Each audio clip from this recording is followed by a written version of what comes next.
Alors, bonjour, c'est un plaisir de vous voir. Bienvenue à la 12e conférence de notre cours sur l'histoire du climat et de la société.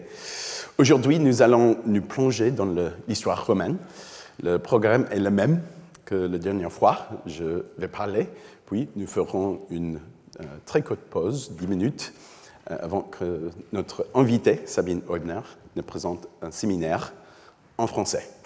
Alors, merci. On commence. Dans son célèbre Atlas du vin, l'éminent critique Hugh Johnson affirme que le vin reliait l'homme, la nature et le temps, comme rien d'autre ne saurait le faire. Nous pourrions dire que toute notre histoire est une synthèse complexe de l'humanité et de la nature. Nous utilisons, manipulons, remodelons, résistons et exploitons le pouvoir de la nature, qui exerce à son tour son influence sur notre sort, à la plus grande échelle. L'histoire du climat et de la société est un domaine intellectuel en plein essor qui tente de reconstituer cette interaction entre l'homme et la nature. Comme je l'avais évoqué au cours de mon leçon inaugurale, l'histoire du climat et de la société est un domaine jeune, au pédigré illustre, dont les pionniers, les membres de l'école des Annales, avaient l'ambition d'écrire l'histoire totale. Dans cette grande tradition, la viticulture occupe la place d'honneur. Emmanuel Laura-Ladurie exploita des archives qui regorgeaient de dates de vendange et de notes de dégustation afin de reconstituer les changements des saisons. Le vent, comme le disait Galilée, c'est la lumière du soleil captive dans l'eau. Laura-Ladurie a compris qu'il était possible de retracer l'histoire du soleil, notre étoile capricieuse, dans des archives consignant les tentatives de l'homme à maîtriser la vigne. L'historien de la Rome antique ne peut qu'envier l'historien de la fin du Moyen-Âge et du début de la période moderne. Il est possible de reconstituer l'histoire agraire de la France dans le moindre détail, à l'échelle locale, et de retracer le lien complexe entre le système climatique, la production alimentaire et la réponse sociale. Cependant, en ce qui concerne l'Antiquité, ces détails sont introuvables. La différence est tout aussi marquée que l'observation du ciel nocturne à l'œil nu et celle à l'aide d'un télescope puissant. Pourtant, les points lumineux que nous arrivons à repérer n'en sont pas moins remarquables et nous offrent des repères pour nous orienter. Prenons par exemple un fragment inestimable conservé par le grand agronome Columelle, auteur du 1er siècle après Jésus-Christ, qui était convaincu que le changement climatique avait repoussé les frontières des cultures agricoles. Pour étayer cette thèse, il cite l'ancien agronome Sacerna, qui a vécu pendant la seconde moitié du XIIe siècle avant Jésus-Christ. Sacerna avait écrit que la position du ciel a changé de régions qui, auparavant, du fait d'hivers particulièrement froids, ne pouvaient garder aucun pied de vigne ou d'olivier qui en y avaient planté. Maintenant que l'ancienne froidure a décru et que le climat s'est réchauffé, produisent en abondance de récoltes d'olives et de vendanges. Ici, Sacerna évoque peut-être le Gaule méridional, la Narbonnaise, que Bacchus aurait colonisé grâce à son climat méditerranéen, il y a fort longtemps. Les vignobles du Sud plongent leurs racines dans les siècles qui ont précédé l'arrivée des Romains. Cette thèse se confirme un peu plus d'un siècle après Sacerna. Sous le règne des premiers empereurs Auguste et Tibère, le géographe Strabo évoque les contours de l'économie agricole de la Gaule, dans toute la Gallia Narbonensis. Les produits agricoles sont exactement les mêmes qu'en Italie, tandis que si l'on avance au nord vers les Cévennes, on ne voit plus d'oliviers ni de figuiers. Les autres cultures, il est vrai, continuent à prospérer. Mais si l'on s'avance encore un peu dans la même direction, on voit que les vignes, elles, ne poussent qu'avec beaucoup de peine. Ce qui est intéressant pour nous, c'est la constatation, au début du 1er siècle après Jésus-Christ, que l'économie viticole s'arrêtait aux montagnes du centre-sud de la France. Soit les informations fournies par Strabo n'étaient déjà plus d'actualité, soit un changement soudain se profilait à l'horizon. Nous savons en effet qu'au 1er siècle de notre ère, l'économie viticole de Gaule a connu un grand essor, au-delà même de la France méditerranéenne. Les preuves sont archéologiques et elles sont plus précoces et plus entendues que nous ne l'avions imaginé.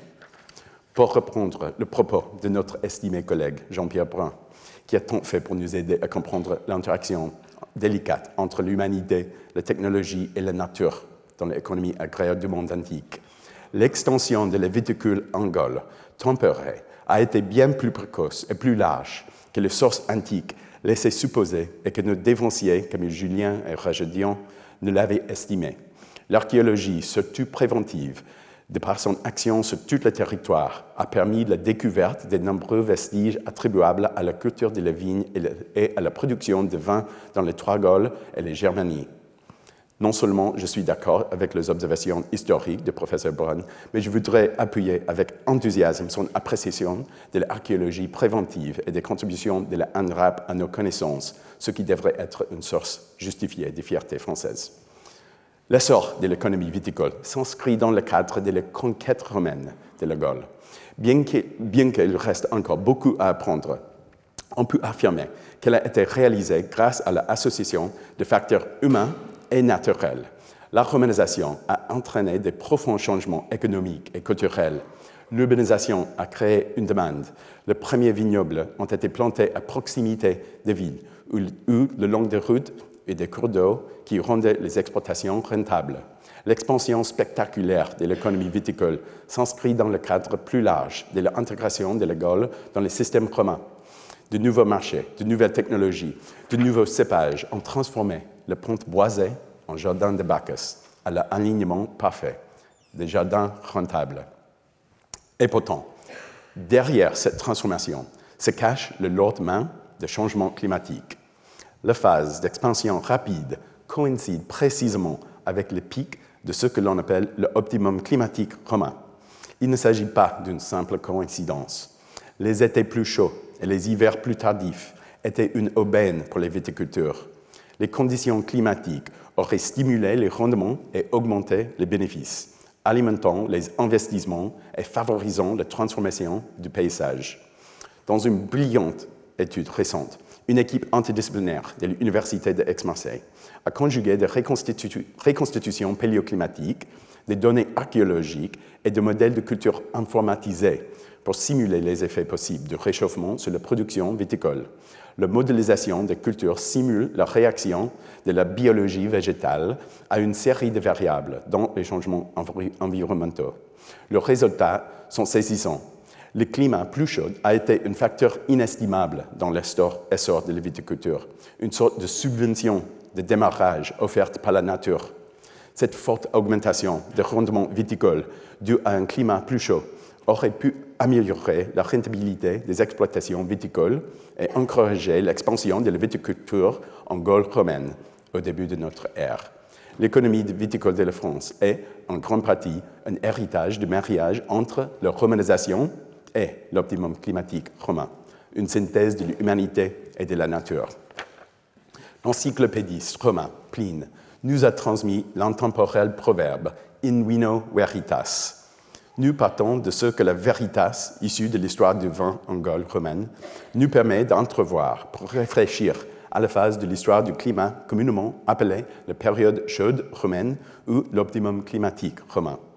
Ce sujet est l'occasion d'examiner le fonctionnement des proxys paléoclimatiques et certaines des lacunes qu'ils laissent dans nos connaissances.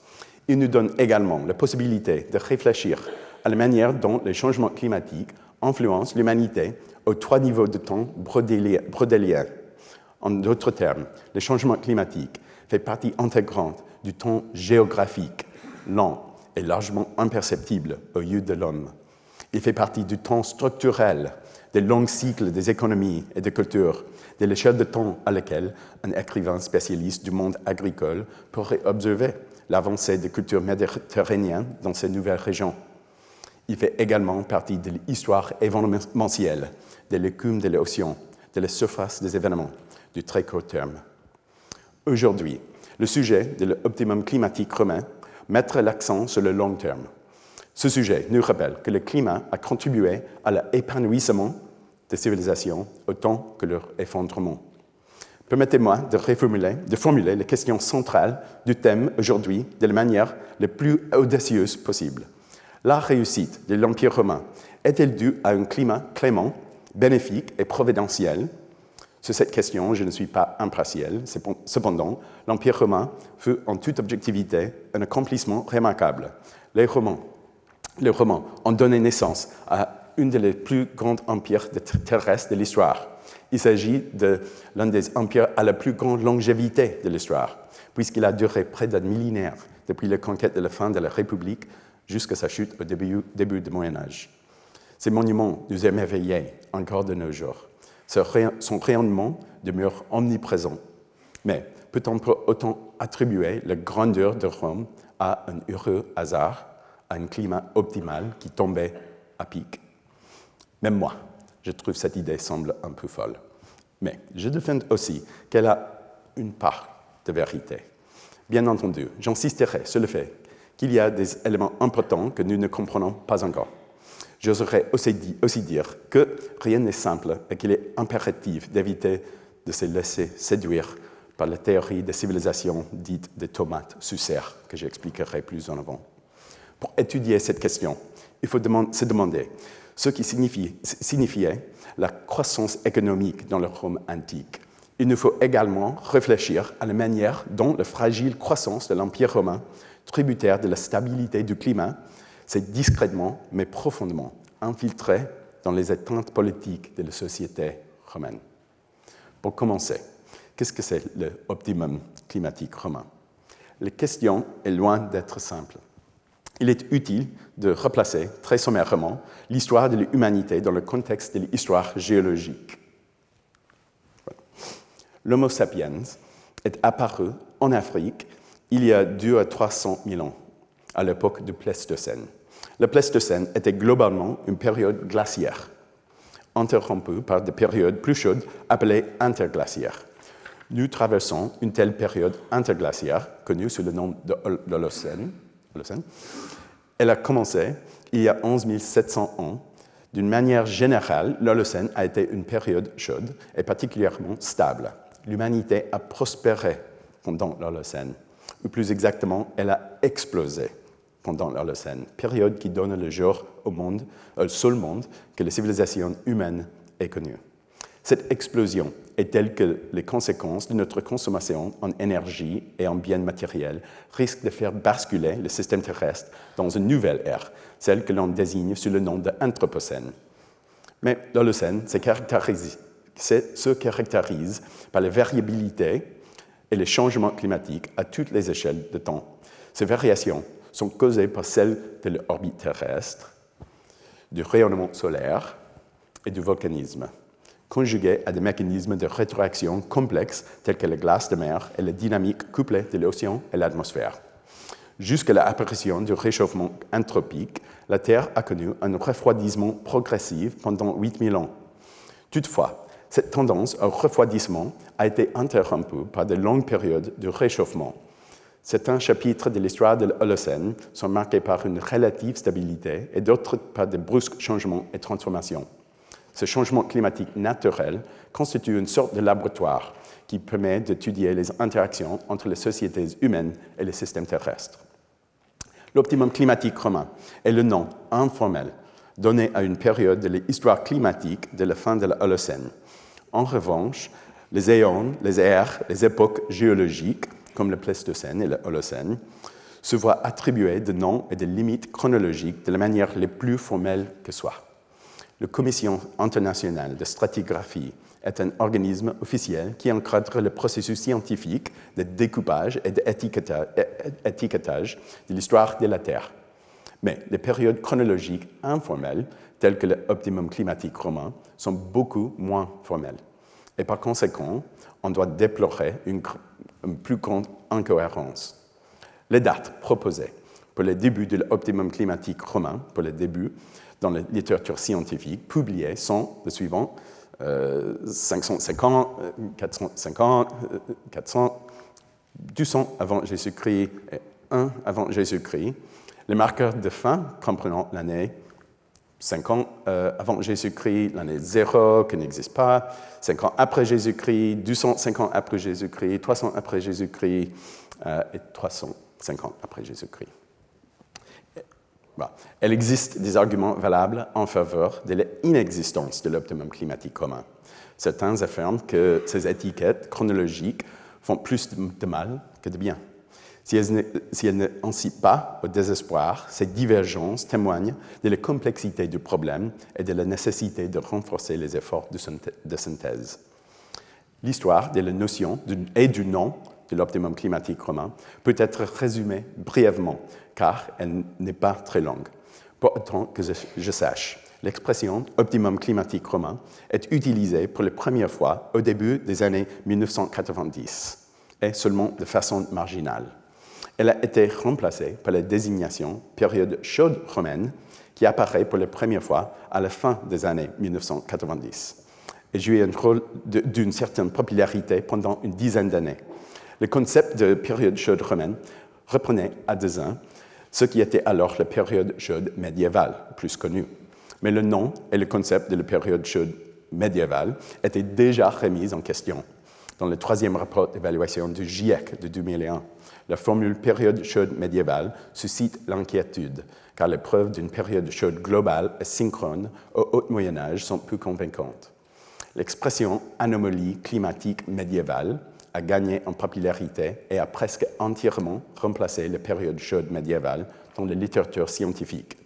Parallèlement, l'expression période chaude romaine a connu un déclin marqué vers 2012, tandis que l'expression optimum climatique romain a refait surface.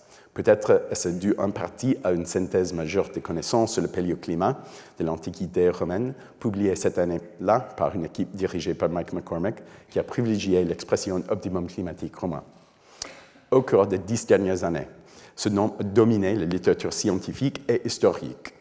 Qui sait ce que l'avenir nous réserve, mais je propose d'employer dorénavant l'optimum climatique romain. Le concept de l'optimum climatique romain vient du monde scientifique. En d'autres termes, ce ne sont pas les historiens de la conquête romaine qui ont soupçonné que le système climatique jouait un rôle dans le contexte de l'expansion romaine. En fait, le club d'historiens et archéologues a plutôt été lent à réagir, à évaluer si et comment le climat devait être pris en compte. Leurs travaux encore n'en sont qu'à leur premier pas. Pour le début de la période impériale, on évoque cette possibilité que depuis une dizaine d'années. Pour la fin de la République, la première évaluation majeure de la relation entre l'optimum climatique romain et l'expansion romaine, rédigée par une équipe comprenant des experts de la période, a été publiée à l'été 2023. Il est important de souligner que la notion d'optimum climatique romain a été inspirée par des proxys de mécanismes de forçage du climat mondial. Les mots-clés sont mondial et forçage. Malgré l'attachement au nom romain, les premières preuves de l'optimum climatique n'ont rien à voir avec le monde romain. On pourrait tout aussi bien l'appeler l'optimum climatique de la Chine des Han. En fait, l'historien Jean Brook, dans son grand livre sur le changement climatique, présente toute cette période comme l'optimum climatique classique mondial. La preuve la plus cohérente d'un modèle climatique significatif à long terme ne réside pas dans la reconstruction climatique locale, axée sur la température, par exemple, sur lequel nous reviendrons. Elle réside plutôt dans ce qui s'est passé pour façonner cette phase du climat de l'histoire de l'Holocène à la plus grande des échelles. Il convient de le souligner. Si l'optimum climatique romain représente effectivement un modèle cohérent, cette cohérence découle d'abord et avant tout d'indices de mécanismes de forçage climatique tels que l'irradiation solaire et le volcanisme. Dans l'Antiquité, la croyance populaire voulait que les étoiles contrôlent le sort de l'humanité. En réalité, une seule étoile a réellement influencé la vie des êtres humains, le Sol en latin.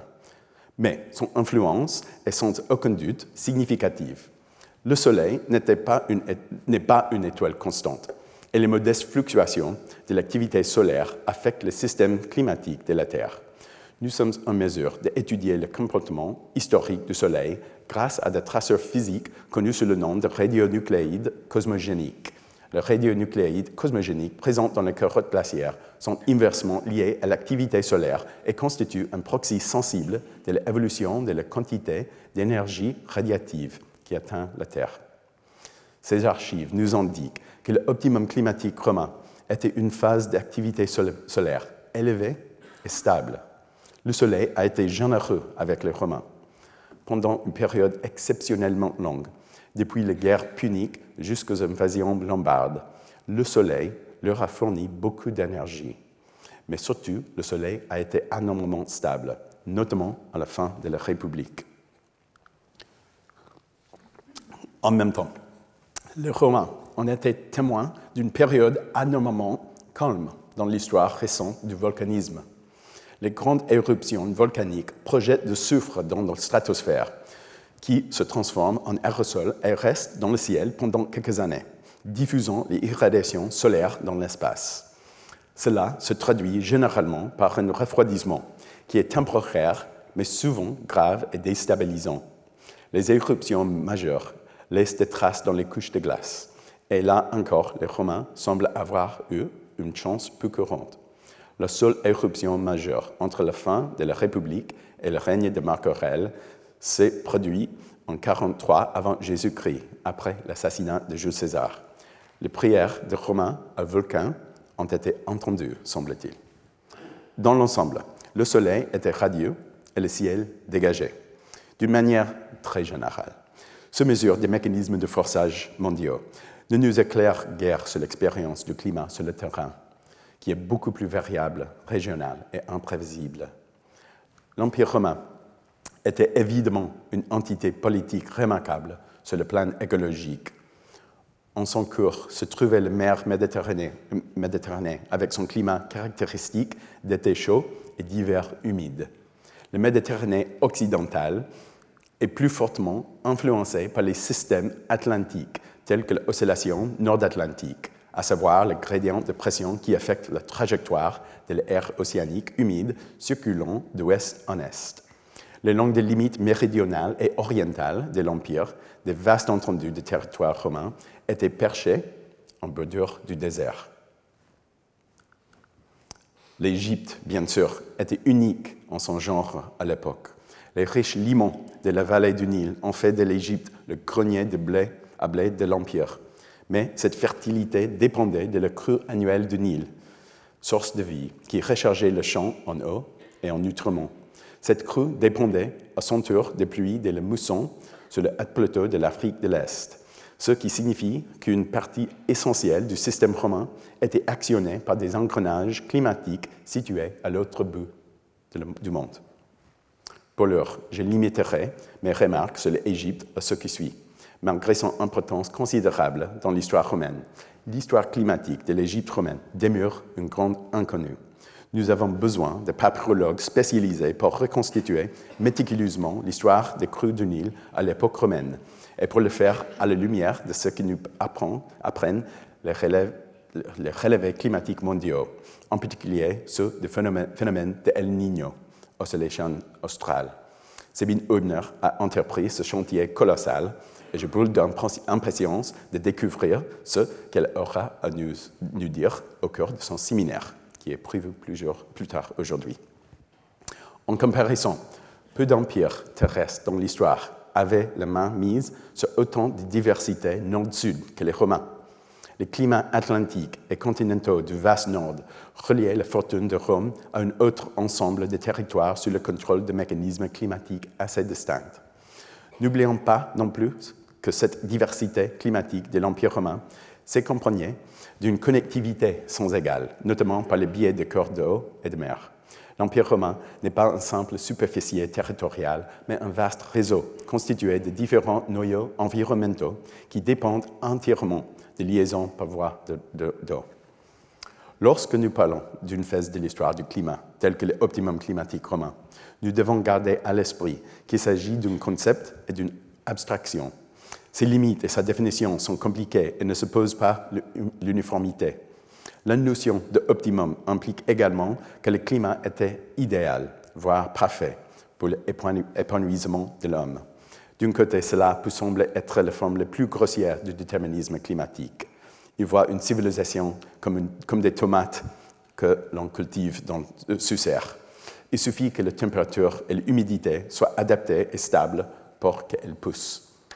D'autre part, certaines des synthèses les plus minutieuses et les mieux étayées de l'histoire du climat ne peuvent s'empêcher d'observer ce que l'on appelle les parallèles étranges, phases simultanées de croissance dans des zones géographiques et culturelles très différentes, qui semblent nécessiter un mécanisme de causalité dont la portée est également mondiale. Ces optima climatiques, à l'âge de bronze, à la période romaine classique et au Haut Moyen-Âge, en étaient, pourrait-on dire, si puissants qu'ils ont au moins eu tendance à favoriser la croissance et l'épanouissement, contrairement au petit âge glaciaire, tout aussi prononcé, qui n'était pas nécessairement synonyme de calamité et de souffrance, mais semblait certainement les encourager. Mais ce n'est pas aussi simple. Il est vrai que la stabilité du climat est presque toujours un avantage pour les civilisations humaines. Mais même pendant les périodes d'optimum climatique, le climat variait et présentait des défis. Sur le long terme, les sociétés humaines ont tendance à repousser les limites de la nature, quelles qu'elles soient. Dans le cas des Romains, l'optimum climatique a coïncidé avec l'expansion impériale. Il ne l'a pas provoqué, mais le climat relativement favorable s'est discrètement immiscé dans les hypothèses de base du système romain. Le climat stable était un ingrédient de la croissance instable atteinte dans l'optimum climatique romain. Les données paléoclimatiques révèlent que des niveaux élevés et soutenus d'irradiation solaire associés à une absence relative d'activité volcanique se sont généralement traduits par des températures plus élevées dans la région centrale de l'Empire romain. Au cours des dernières décennies, notre compréhension de ces tendances et de certaines exceptions dans le temps et l'espace s'est améliorée. La majorité des premières proxys paléoclimatiques avaient une faible résolution chronologique. Par exemple, la glaciologie alpine a contribué à notre compréhension du climat holocène en nous aidant à comprendre l'avancée et le recul des glaciers sur le long terme. Ces couvertures de glace des montagnes dévalent les pentes en période de refroidissement et fondent en période de réchauffement, comme c'est le cas aujourd'hui. À l'époque romaine, par exemple, les températures étaient chaudes pendant suffisamment longtemps pour que les glaciers du Grand Aletsch aient pu progresser ou reculer au-delà de ces limites du XXe siècle, au début de la période impériale, avant d'avancer à nouveau. D'autres proxys à faible résolution, tels que des relevés de grottes, racontent une histoire semblable. Chaque année, le haut des grottes tombe goutte à goutte et les calcites s'accumulent pour former des stalagmites. Ces doigts de roche, connus sous le nom de spéléothèmes, constituent des archives minérales inscrites de multiples strates dont les compositions chimiques nous communiquent l'histoire. Leurs anneaux minéraux comprennent un petit mélange d'isotopes stables naturels, de carbone ou d'oxygène, qui peuvent servir de traceurs de climat physique. Ils reflètent parfois la température, parfois la précipitation, mais malheureusement, ils transmettent des messages souvent imprécis. La résolution temporelle peut varier considérablement, mais la topographie karstique de la Méditerranée fournit une abondance d'enregistrements de spéléothèmes. Avec la majorité des proxys climatiques, il est recommandé de rester prudemment sceptique quant à leur exactitude chronologique. Des erreurs de datation sur plusieurs décennies, voire sur des siècles, sont possibles. Ce n'est pas le cas des enregistrements dendrochronologiques, du moins au cours des derniers milliers d'années. L'intérêt que présentent les anneaux de croissance des arbres en tant qu'enregistrement climatique réside dans leur exactitude et leur précision. Citons l'avancée majeure qui représente l'enregistrement continu des cernes de conifères des Alpes orientales, couvrant les 2500 dernières années. Bien entendu, en tant qu'historien spécialiste des civilisations romaines, je n'aimerais rien de plus que de disposer d'un enregistrement dendrochronologique solide pour l'Italie romaine. Les données sur les conifères alpins nous renseignent sur la chaleur de la période de croissance estivale à haute altitude en Europe centrale. Les données alpines indiquent une période distincte de réchauffement à partir d'environ 300 avant Jésus-Christ, beaucoup plus chaude au cours de la première moitié du premier siècle avant Jésus-Christ. Cependant, ensuite, il y a une période de refroidissement sur plusieurs décennies de la seconde moitié du 1er siècle avant Jésus-Christ. Il s'agissait d'une vague de froid au milieu d'optimum climatique romain, qui a été lui-même suivi d'un réchauffement, peut-être celui qui a coïncidé avec le développement de la vigne de Gaule tempérée. Il est intéressant de noter que ces données alpines témoignent d'un épisode de refroidissement extrême et de courte durée, déclenché par une éruption volcanique en 43 avant Jésus-Christ. Les preuves d'une éruption majeure proviennent des carottes de glace. Les propriétés chimiques des téphras de cette couche sont liées au volcan Okmok en Alaska. Il y a tout lieu de penser que ce refroidissement volcanique aux effets imprévisibles a ébranlé les sociétés de l'hémisphère nord. De nombreux témoins font état de conditions météorologiques extrêmement anomales. Joseph, Appian et Cassius Dio font état d'extrêmes climatiques, de famines et d'épidémies. Ces événements se sont déroulés immédiatement après l'assassinat de Jules César. Avant même l'explosion du volcan, ces années ont été riches et en conséquences historiques. L'assassinat du dictateur populaire a été suivi de souffrances et de morts massives, tandis que son héritier prenait les premières mesures pour créer un nouveau régime à une période houleuse. Entre-temps, il existe de solides preuves contemporaines de l'absence de crues de Nil à cette époque, pendant le règne de la dernière souveraine ptoléméique, Cléopâtre. Il est probable que les sulfates projetés dans la stratosphère par le volcan ont perturbé le mousson en Afrique de l'Est, ce qui a eu une incidence sur la précipitation des hauts plateaux éthiopiens. Le Nil s'assécha, entraînant la famine et la peste en Égypte. Nous avons encore beaucoup à apprendre sur cette dynamique, mais observons que nous pouvons maintenant penser à une histoire qui reliait les volcans de l'Alaska, le conifère des Alpes et les moussons africaines, aux seigneurs de guerre italiens et aux reines égyptiens. Ici, dans l'histoire événementielle, le climat a sa place, même dans le pur hasard de sa surface écumeuse. C'est dans ce contexte plus large que nous espérons inscrire une nouvelle reconstruction basée sur des carottes marines prélevées au large des côtes sud de l'Italie, côtes de l'Italie du Sud. Ce relevé présente l'avantage que pour la première fois, on obtienne une approximation à haute résolution des températures et des précipitations au cours de l'Empire romain, l'Italie péninsulaire.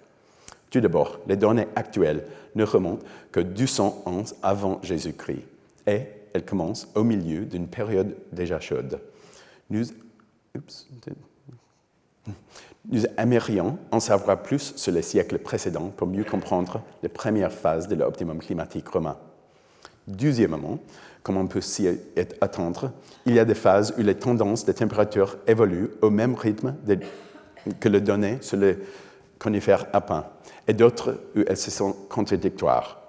Nous ne voyons pas l'impact de l'éruption volcanique de 43 avant Jésus-Christ. Il se peut que les effets aient été plus légers en Italie. Il se peut aussi que nos données ne soient pas parfaitement exactes, une possibilité qu'il faut toujours admettre dans un domaine aussi difficile que celui-ci. Aucun proxy climatique n'est totalement fiable et j'ai tendance à me fier davantage aux arbres. Quoi qu'il en soit, la reconstitution du paléoclimat est un défi qui consiste à assembler les pièces d'un puzzle, alors qu'il en manque et que pour ne rien arranger, ce dont nous disposons ne correspond pas toujours parfaitement. Les données provenant de la nouvelle carotte marine indiquent clairement une chose. L'optimum climatique romain était un phénomène bien réel. Depuis environ 200 ans avant Jésus-Christ, et peut-être plus tôt, à environ 130 après Jésus-Christ, il a fait chaud en Italie. Aussi chaud que la fin du XXe siècle, mais pas aussi chaud qu'aujourd'hui. La tendance de précipitation a été moins cohérente, même si le temps était humide depuis le milieu du 1er siècle avant Jésus-Christ jusqu'au milieu du 12e siècle de notre ère. Mais en quoi cela était optimal sur le plan humain dans l'Italie romaine? Je souhaite proposer 3 arguments. En premier lieu, l'agriculture a véhiculé principalement les effets du climat sur les sociétés romaines. À ce titre, nous avons encore beaucoup à apprendre. La productivité de l'agriculture en Italie est fonction du moment et de l'ampleur des précipitations et des températures saisonnières prises ensemble. D'une manière générale, Dans le sud, les précipitations sont plus importantes. L'eau est la contrainte majeure. Dans le nord, la température a aussi son importance. La relation entre les climats et les récoltes n'est pas linéaire. Tous les extrêmes, qu'il s'agisse de températures, grand froid ou canicule, d'inondations ou de sécheresse, réduisent le rendement. L'Italie est un pays accidenté. Le fort dénivelé entre les hautes terres de Apennins et les basses terres du littoral se traduit par des variations locales. Elio Locascio et Paloma Lima, historiens spécialistes de l'économie, ont suggéré qu'une augmentation prolongée de 1 degré aurait ajouté 5 millions d'hectares supplémentaires de terres dans les zones climatiques propices aux cultures arables en Italie, soit suffisamment de terres cultivées pour nourrir 3 à 4 millions de personnes avec du blé. D'aucuns ont réagi en affirmant que cette estimation était grossière et qu'elle n'était pas étayée en détail. Admettons. Mais je pense que cet argument rudimentaire devrait s'avérer globalement correct, quoique peut-être un peu exagéré. Il existe plusieurs façons d'envisager le progrès futur. L'une d'entre elles est comparative.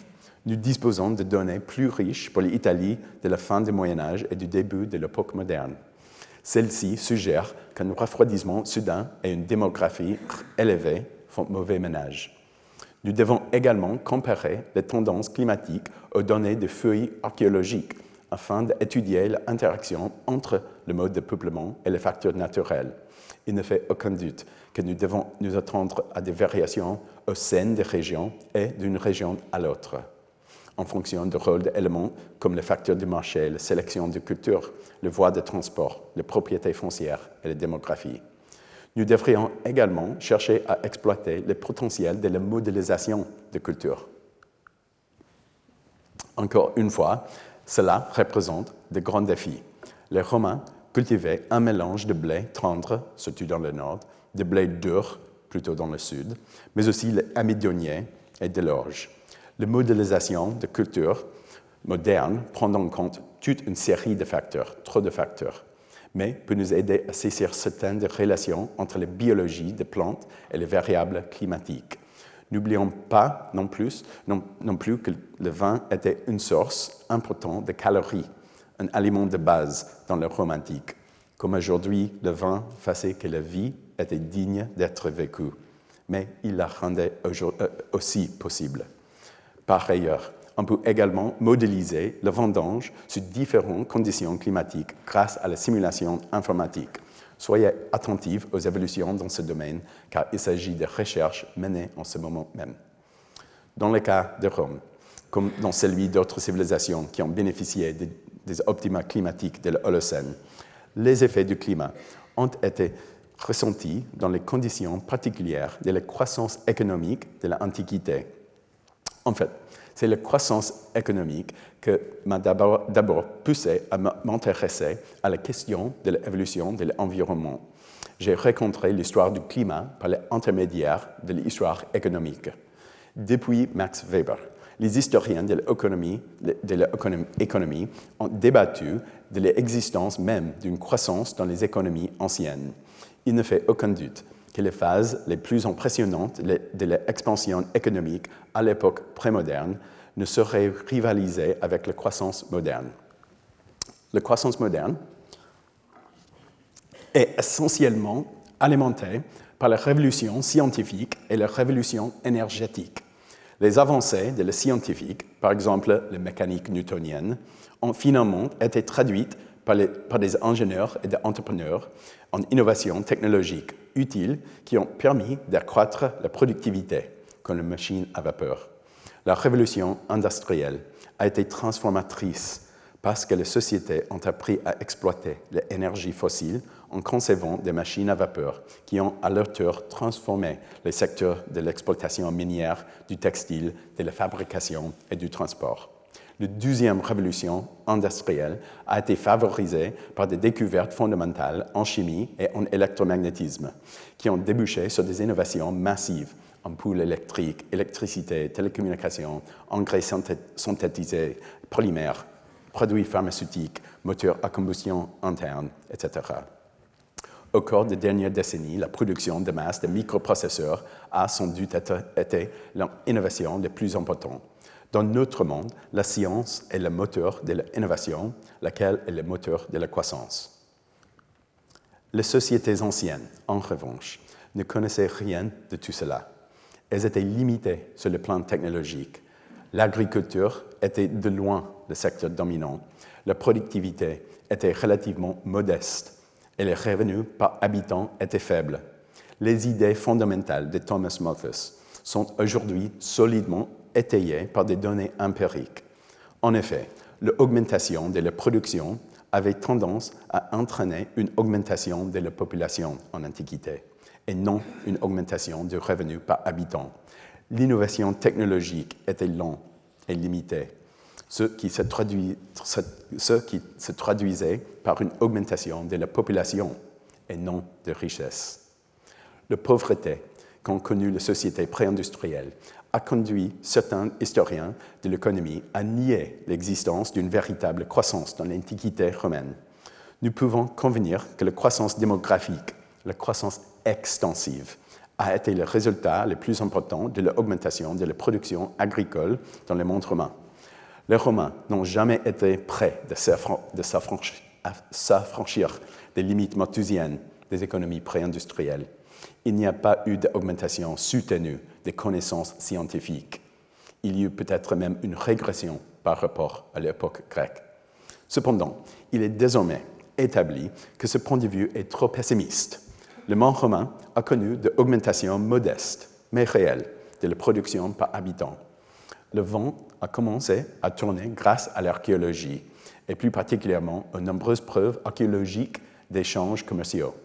D'une part, les échanges commerciaux dans le monde romain étaient tout simplement bien plus nombreux que ne l'avait supposé la vision pessimiste. D'autre part, il est difficile de nier l'existence d'une certaine innovation technologique et surtout d'une diffusion technologique, grâce à la diffusion d'outils et d'installations de production plus performantes. Il existait une intégration interrégionale dans une certaine mesure, ainsi qu'un urbanisme non négligeable, dont des estimations récentes ont révisé à la hausse jusqu'à 20% le taux d'urbanisation à son apogée au début de l'Empire romain en Italie et dans de nombreuses régions. Au total, l'économie romaine a connu une croissance modeste, fragile, durement acquise, mais réelle, à la fois extensive et intensive, réalisée de manière organique en repoussant les limites du possible. C'est dans ce contexte que nous devons comprendre les effets possibles d'un climat optimal. Dans une société où la technologie était relativement limitée, où la productivité était toujours faible, où la croissance était lente et durement acquise. Même de modestes améliorations de la production agricole dues à un climat favorable auraient été significatives.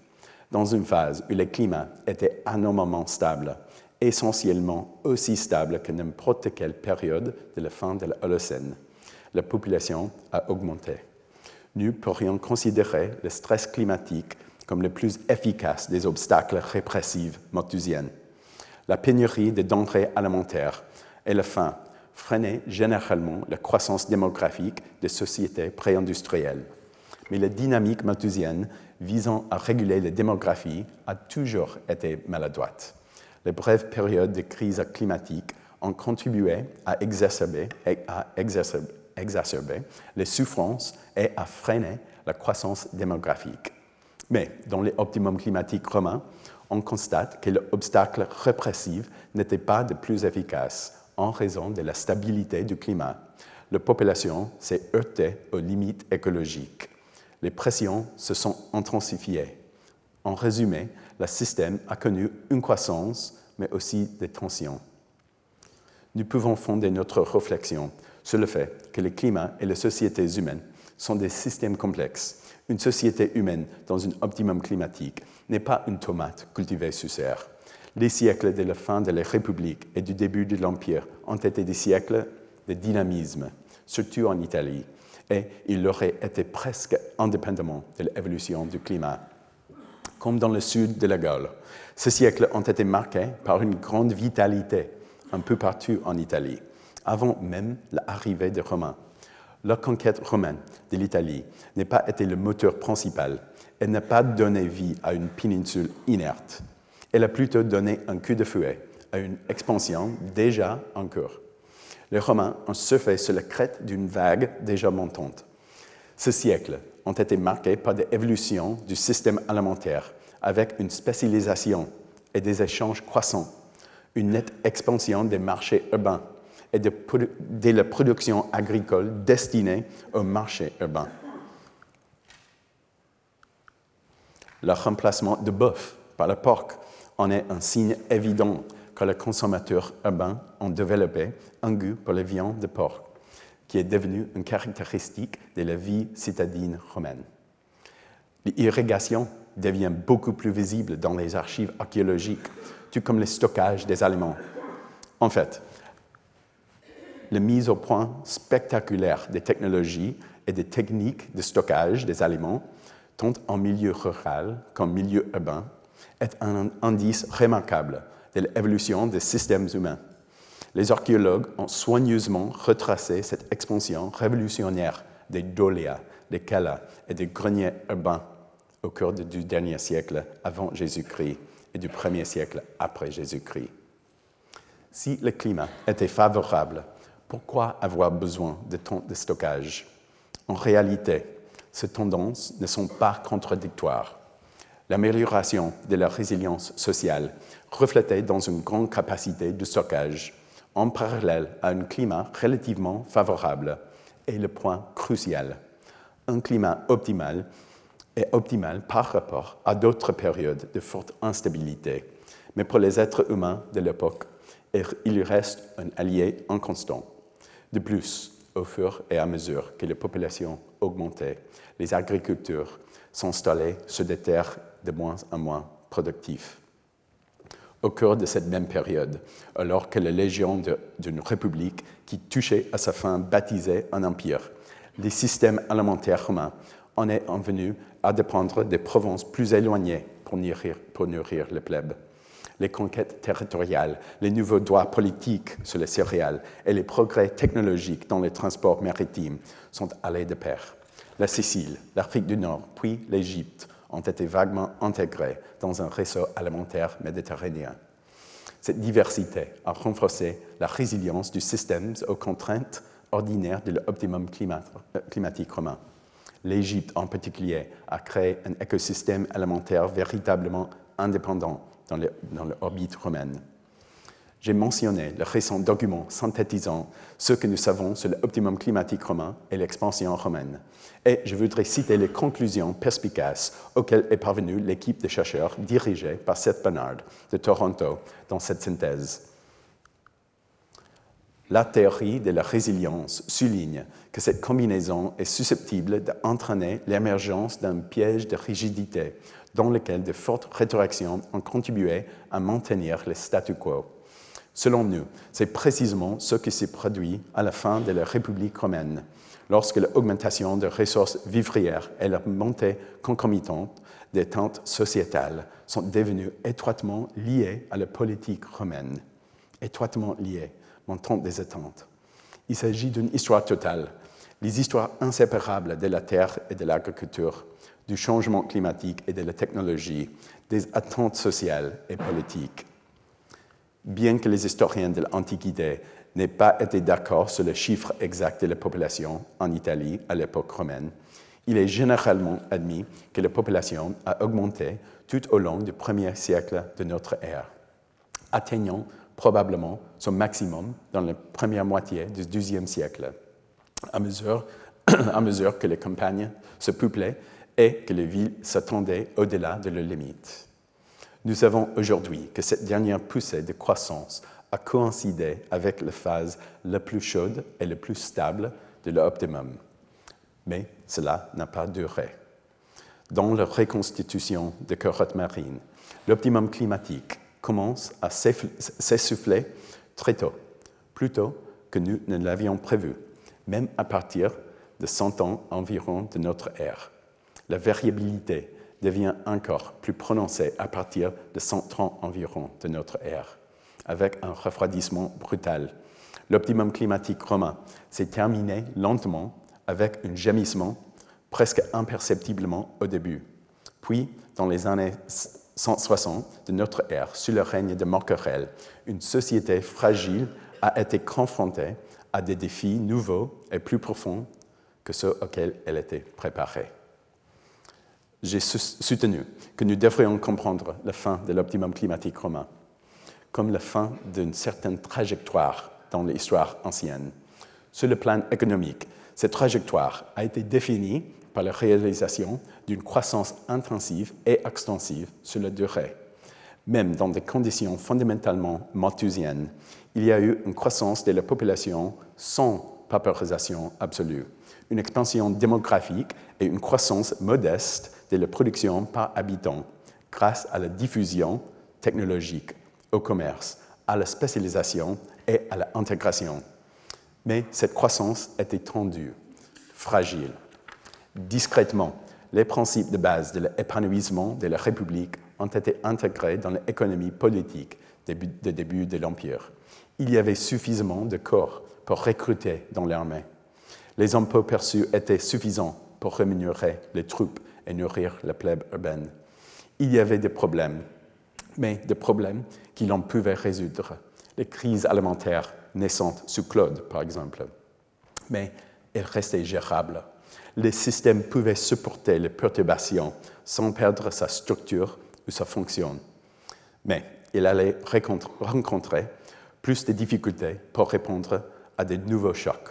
Des chocs qui s'accompagneraient à la fois de nouvelles forces sociales, d'un climat plus instable et d'une nouvelle menace pathogène qui se propagerait rapidement dans les vastes réseaux encouragés par la réussite de la civilisation romaine.